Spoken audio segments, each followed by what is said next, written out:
ونتكلم اليوم عن الناس اللي شرت المحارق أو المفرقعات. سبحان الله العظيم، لو كان هذوك الدراهم اللي شريتو بهم المحارق كان رحتو للمستشفيات تلميتو هكذا كل حي 40 بنادم، كل حي هكذا 30 قسمة شريتو، تروحوا للمستشفيات توزعوا الماء على المرضى، أو اللي خصو دواء تشروه، أو اللي خصو راديو. نبقاو هكذا في المنكرات يا إخواننا المسلمين.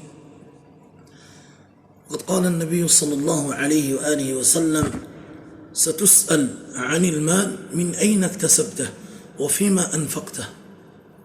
تنظر أيمن منك فلا ترى إلا ما قدمت، تنظر أشأم منك فلا ترى إلا ما قدمت، تنظر أمامك فلا ترى إلا النار، فاتقوا النار ولو بشق تمرة.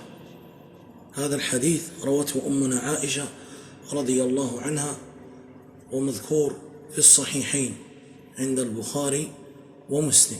فنرجو الله سبحانه وتعالى أن يهديكم ويصلح رايكم ويردكم إلى طريق الخير ردا جميلا.